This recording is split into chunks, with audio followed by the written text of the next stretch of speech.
اب اللہ کے لاڈلے ترین پیغمبر سیدنا ابراہیم خلیل اللہ کا ذکر خیر ہے. سر یہی اب چلنا ہے کتنے رکوعوں تک. کیا سوز و گداز ہے جی, کیا عشق کیا اللہ نے اپنے اس بندے کے ساتھ, اور اس بندے نے کیا عشق نبھایا ہے اپنے رب کے ساتھ.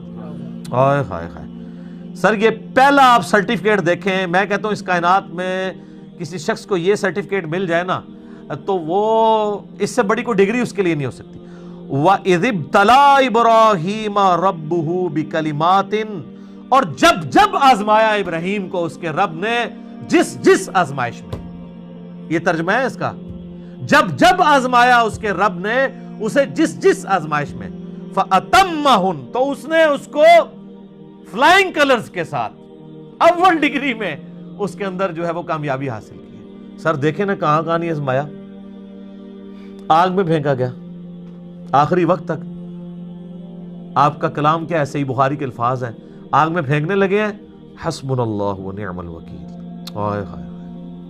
سر اسرائیلی روایتوں میں تو یہاں تک ملتا ہے, کیونکہ اسرائیلی روایتوں کے بارے میں جو قرآن و حدیث سے نہ ٹکرائیں, صحیح بخاری کے الفاظ ہیں کہ بنو اسرائیل کی روایتوں کو بیان کرنے میں حرج نہیں ہے, نہ ان کی تصدیق کرو نہ تکذیب کرو, اس لیے کہ ہو سکتا ہے کتاب و سنت کے خلاف ہو تم تصدیق کر دو, اور اس تک کتاب و سنت کے عین مطابق ہوں اور تم اس کی تکذیب کر دیتے ہو.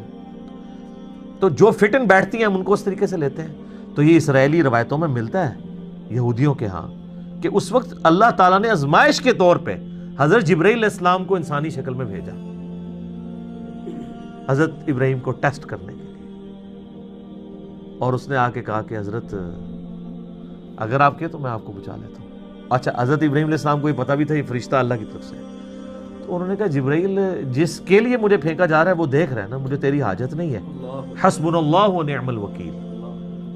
اور یہ مجھے بالکل حضرت ابراہیم کے کریکٹر میں فٹ ان بیٹھتی ہوئی یہ بات لگتی ہے کہ واقعی ایسا ہوا ہوگا. ابراہیم علیہ السلام اتنے خوددار تھے اس حوالے سے کہ انہوں نے جبرائیل کو بھی ایکسیپٹ نہیں کیا. قال انی جاعلک للناس اماما. سر یہ قربانیوں کے بعد پھر ڈگری مل رہی ہے. پھر وہ سب سے بڑی قربانی جو 87 سال کی عمر میں جا کے اللہ تعالیٰ نے بیٹا دیا, جب اپنی عمر 99 ایئرز ہوئی, بچے کی عمر 12 سال ہوئی, کہا جی اس کو ذبح کرو. تو دیکھیں کوئی دوسری بات ہی نہیں کی انہوں نے. تو اللہ تعالیٰ ماتا ہے پھر یہ سارے جب امتحانات سے گزرا تو ہم نے کہا کہ ہم تمہیں انسانیت کا امام بنانے والے ہیں. اچھا, ابراہیم علیہ السلام کی زندگی میں تو گنتی کے لوگ ان کے اوپر ایمان لے کے آئے ہیں. سورۃ العنکبوت میں آتا ہے کہ صرف ایک لوط ان پر ایمان لے کر آیا ان کے گھر والوں کے سوا. کوئی صاحب امت پیغمبر نہیں ہے حضرت ابراہیم کوانٹٹی وائز, جس طرح کہ نبی صلی اللہ علیہ وسلم کی امت ہے. حضرت موسیٰ علیہ السلام کو اللہ تعالیٰ نے اتنے جانثار لوگ ساتھی دیے. اللہ تعالیٰ فرما رہا ہے کہ ہم نے اسے کہا تو ہمیں انسانیت کا امام بنانے والے ہیں. ہائے ہائے.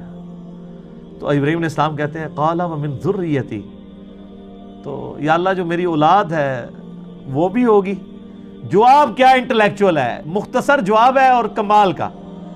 یہ پوچھا گیا کہ میں تو امام ہوں تو میری اولاد میں بھی امامت ٹرانسفر ہوگی. شاہ جی تسی تے امامت روک دے نہیں پہ ہون تک. اللہ نے کہا قال لا ینال عہد الظالمین, میرا عہد ظالموں کے لیے نہیں ہوگا. یعنی جو تیرے پیروکار ہوں گے نا ان کو تو امامت مل جائے گی. امامت سے مراد یہ کوئی منصب یا کوئی امام مسجد کی ڈگری نہیں ہے. مراد یہ کہ وہ لوگوں کو دین سکھائیں گے, انبیاء کا جو دین ہے وہ جو اللہ نے ان کو دیا ہے وہی کے ذریعے اس کا تعارف کروائیں گے امتوں کو. تو اللہ نے فرما دیا اس میں بھی کہ تیری اولاد میں بھی کوئی ہوا نا اگر وہ ظالم ہوا, اپنی جان پہ ظلم کرنے والا. سب سے بڑا ظلم کون سا ہے؟ شرک. ان الشرک لظلم عظیم, سورہ لقمان آیت نمبر 13. اگر تیری اولاد کے اندر کوئی ظلم کرنے والا ہوا, چاہے وہ شرک کرنے والا یا گناہ کبیرہ کرنے والا, وہ کوئی امام نہیں بنے گا. آپ بے شک کہتے رہے سید نے سوٹا لا رہے ہیں جی, سید ہیں نا جی, گوٹے گڈے پکڑو. اور اللہ تعالیٰ فرما رہا ہے ابراہیم جو تیرے طریقے پہ نہیں چلے گا نا اس کے لیے کوئی ڈگری نہیں ہوگی. تو اس میں یہ امپلائڈ ہے کہ اگر تیری اولاد میں کوئی تیرے طریقے پہ چلے گا تو وہ امام بھی وہی ہوگا. تو امام حسین ہے نا امام, سر امام حسن ہے نا امام, وہ ڈیزرو کرتے ہیں. ابراہیمی اولاد ہے, انہوں نے پرفارم بھی کی ہے. تو قرآن سے یہ حسنین کریمین کی امامت قرآن سے ثابت ہوتی ہے, یہ والی امامت. وہ ڈیوائن امامت نہیں کہ جو ختم نبوت کے منافی ہے، اس پہ تو میرا کلپ بھی آپ دیکھ لیں، عقیدہ امامت یوٹیوب پہ جا کے. تو اللہ تعالیٰ ماتا ہے ظالموں کو عہد نہیں ملے گا ہاں تیری اولاد میں کوئی تیرا پیروکار ہوگا. تو یہ وہی حدیث صحیح مسلم کی کہ جس کو اس کے عمل نے پیچھے چھوڑ دیا اس کا نسب اسے آگے نہیں لے کے جا سکتا. اللہ اکبر. وَإِذْ جَعَلْنَا الْبَيْتَ مَثَابَةً لِلنَّاسِ وَأَمْنًا، اور جب ہم نے بنایا اس خانہ کعبہ گھر کو مرکز لوگوں کے لیے اور امن کی جگہ بنا دیا. وَاتَّخِذُوا مِن مَّقَامِ إِبْرَاهِيمَ مُصَلًّى، اور ہم نے حکم دیا اپنے محبوب صلی اللہ علیہ وآلہ وسلم کو کہ ابراہیم کے کھڑے ہونے کی جگہ کو اپنا مصلی بناؤ. اچھا، نبی علیہ السلام جب تک مکے میں تھے نا تو آپ کھڑے ہوتے تھے مستجاب دیوار کی طرف، یعنی یہ قبلہ شریف ہے نا، اگر آپ دیکھیں ریکٹینگولر ہے یوں. پاکستان سے اگر آپ دیکھ رہے ہو نا تو یہاں پہ مقام ابراہیم ہے، ٹھیک ہے جی، آلموسٹ کعبے کے اس طرف، اور یہاں پہ خانہ کعبے کا دروازہ ہے اور اس کارنر پہ حجر اسود ہے، ٹھیک ہے. اور یہ جو دیوار ہے نا یہ والی، یہ کہلاتی ہے مستجاب، 70 انبیاء کا مصلی ہے، کیونکہ یہاں پہ اگر کوئی کھڑا ہونا تو اس کا رخ بیت المقدس کی طرف ہو جاتا ہے. اور اس دیوار کے بالکل اپوزٹ حتیم ہے. حتیم کی جو اپوزٹ والی دیوار ہے اسے مستجاب کہتے ہیں. تو نبی علیہ السلام یہاں کھڑے ہو کے نماز پڑھتے تھے تو دونوں قبلوں استقبال ہو جاتا تھا. حضرت عمر کی خواہش تھی کہ نبی علیہ السلام اپنا مصلی بدلیں، انہوں نے مشورہ بھی دیا. بخاری مسلم میں حدیث ہے حضرت عمر کی، آپ عارضی دیکھیں.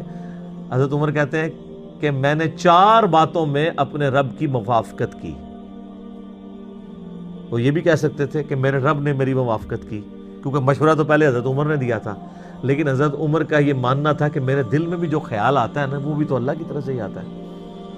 ایک انہوں نے کہا کہ میں نے نبی علیہ السلام کو مشورہ دیا تھا کہ ابراہیم کے کھڑے ہونے کی جگہ کو نا مصلی بنایا جائے. جب آپ یہاں پہ کھڑے ہوں گے تو پھر اعلانیہ ہوگا کہ اب وہ تو قبلہ گیا، اب صرف یہ ہے. تو دوسرا مشورہ دیا تھا کہ آپ کی جو ازواج ہیں یہ رات کو جب قضائے حاجت کے لیے نکلتی ہیں تو پردے کا حکم ان کو دیں، تو آیت پردہ نازل ہوگی. تیسرا، منافقین کا جنازہ آپ نہ پڑھیں، تو سورہ توبہ میں آگے آندہ آپ نے کسی منافق کا جنازہ نہیں پڑھنا.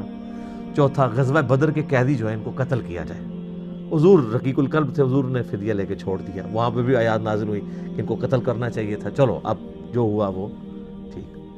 یہ 4 باتوں پہ، اس میں سے ایک یہ تھی. مقام ابراہیم آج بھی موجود ہے، دیوار والی جہاں پہ خانہ کعبے کا دروازہ ہے اس والی دیوار میں سامنے آپ کو نظر آئے گا ہر عمرے کے اینڈ پہ، اور جب عام طواف بھی آپ کرتے ہیں 7 چکروں کے بعد وہاں پہ 2 نفل اس کی سیدھ میں پڑھنے ہوتے ہیں. وہ اس وقت یلو کلر کی آپ کو ایک سمجھ لیں 6 یا 7 فٹ کی ایک عمارت چھوٹی سی نظر آئے گی جو گرل سی بنی ہوئی ہے پیتل کی.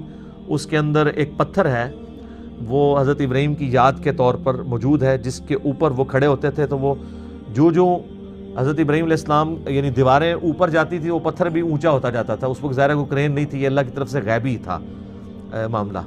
تو اینڈ پہ اس پتھر کے اوپر حضرت ابراہیم علیہ السلام کے قدموں کے نشان بھی موجود ہیں، حالانکہ وہ ہارڈ چیز ہے، نرم چیز نہیں ہے. آج کل تو آپ ڈال سکتے ہیں نشان، سیمنٹ والی جگہ پہ ڈالیں بعد میں خشک کر لیں، لیکن ٹینچر پتھر کے اوپر، چٹیل پتھر کے اوپر، یہ احتراماً اللہ تعالیٰ نے ایک معجزے کے طور، وہ آج تک وہ پتھر بھی وہاں موجود ہے، لیکن وہ آپ کو بڑی مشکل سے، ویسے اس کی تصویروں سے آپ اوپر سے جو لی ہوئی اندر سے اس میں سے آپ کو پاؤں کے نشان نظر آ جائیں گے ابراہیم علیہ السلام کے، باقی مشکل سے نظر آتے ہیں کیونکہ اس پتھر کے اوپر بھی انہوں نے ایک میٹل سا چڑھا دیا ہوا ہے، تو وہ ایگزیکٹ اتنا وہ قریب سے نظر نہیں آتا. تو وہاں پہ حضرت ابراہیم علیہ السلام کا وہ مصلی، اور آپ دیکھیں انہوں نے جو سلطنت عثمانیہ کے اندر کم از کم 300 سال تک 4 مصلی ڈال کے رکھے، وہاں پہ بھی یہی جھگڑا رہتا تھا، تو وہ مصلی کوئی بھی تیار ہی نہیں ہوا. یہ خانہ کعبہ ہے، یہ مقام ابراہیم ہے، پاکستان کی طرف سے دیکھیں تو بیسٹ ویو ہے. حجر اسود والا کارنر بھی آپ کو نظر آتا ہے، دروازہ بھی، اور یہاں پہ یہ بھی، اور حتیم بھی نظر آتا ہے یہاں سے دیکھ رہے ہوں. تو سر یہاں کے اوپر اس کارنر کے اوپر نا جناب وہ مصلی تھا حنبلی، یہاں پہ شافعی، اور اس جگہ پہ کر کے جو ہے وہ تھا فقہ حنفی تواڈے وڈے بھراواں دا، اور اس طرف تھا مالکی مصلی. مقام ابراہیم پہ کسی کا مصلی نہیں تھا. میرا یوٹیوب کے اوپر بڑا ڈیٹیل ہے اماموں کی گستاخی کا فتویٰ مسئلہ 197، اس میں تو ہم نے کلرڈ تصویریں 1925 کی 1955 کی دکھائی ہیں. تو آپس میں جھگڑتے تھے. ساروں کی خواہش تھی کہ ساڈا امام جڑا وہ ابراہیمی ہے, تو ابراہیم علیہ خالی ابراہیمی کا. تو یہ بدبخت رہے 300 سال تک کسی کو توفیق ہی نہیں ہوئی مقام ابراہیم پہ کھڑے ہونے کی, کیونکہ وہ کہتے تھے ٹھیک ہے اسی بھی نہیں کھلواؤں گے, تسی بھی نہیں کھلو گے, نہ کھیلیں گے نہ کھیلنے دیں گے.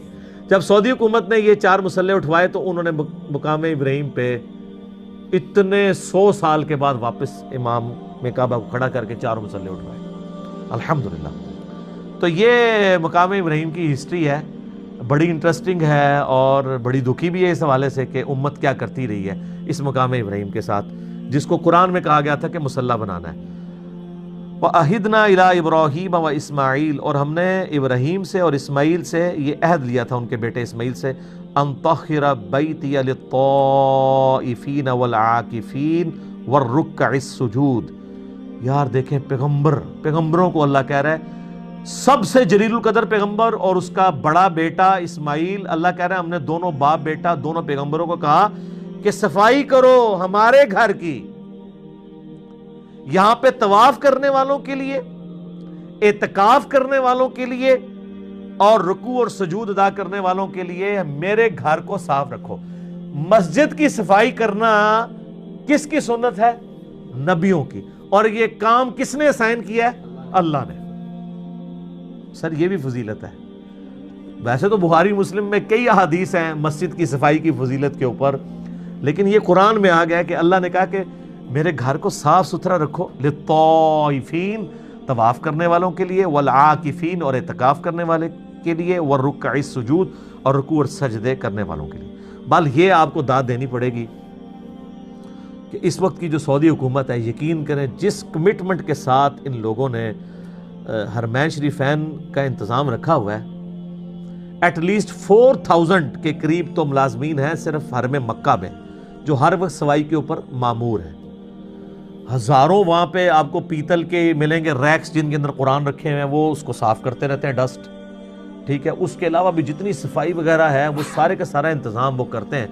اور آپ دیکھیں کہ دنیا کے آلموسٹ 150 سے زیادہ ممالک, 150+ ممالک کے لوگ, ہر قسم کی عادتوں والے لوگ آئے ہوتے ہیں. میں نے تو وہاں حبشیوں کو دیکھا ہے کہ وہ وضو خانے پہ بیٹھ کے نا اپنی تہمت ایسے اونچی کر کے وہیں پہ پیشاب کر کے نا تو وہ ٹوٹی کھول کے استنجا بھی کر لیتے ہیں کہ چھوٹا پیشاب تو ہے, ٹھیک ہے. یعنی اتنے اجڑ قسم کے لوگ بھی ہیں. حرم مکہ کے اندر کس طرح کی چیزیں بھی لے جاتے ہیں, لیکن سر پورے حرم میں میرا چیلنج ہے آپ کو ذرا سی بھی سمیل نہیں آئے گی, اتنا صفائی کا اہتمام ہے. لوگ اسے روحانی معاملہ سمجھ رہے ہوتے ہیں, روحانی معاملہ نہیں ہے, وہ صفائی مینٹین کی ہوئی ہے انہوں نے. ایک دن کے لیے صفائی روک لینا تو پتہ چل جائے گا حرم مکہ میں کیا صفائی رہتی ہے. لوگ سمجھتے ہیں شاید خود فرشتے آ کے صفائی کر جاتے ہیں.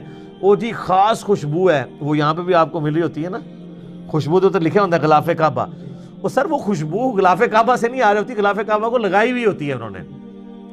وہاں ٹپیکل ایک سمیل آپ کو تھرو آؤٹ آتی بڑی اچھی سی, وہ اس صرف کی ہے جو وہ وہاں پہ ڈٹرجنٹ بلکہ کہنا چاہیے, صرف تو ایک خاص کمپنی کے ایک برانڈ کا نام ہے ڈٹرجنٹ جس سے وہ صفائی کرتے ہیں. اور دیکھیں اہتمام یہ ہے کہ وہاں پہ انہوں نے وہ جو گاڑیاں صفائی والی رکھی ہیں وہ بھی بجلی کی چارج ہے, کوئی انجن نہیں ہے ان کے اندر, بیٹری کے اوپر چلتی ہے, کوئی آواز نہیں. آپ کے پاس وہ چل رہی ہیں آپ کو آواز آنی نہیں, ظاہر وہ بیٹری والی ہے. اور وہ طواف کعبہ روکے بغیر اس طریقے سے بیچ میں انٹر ہو کے ساتھ ساتھ صفائی کرتے جاتے ہیں, طواف بھی جاری رہتا ہے.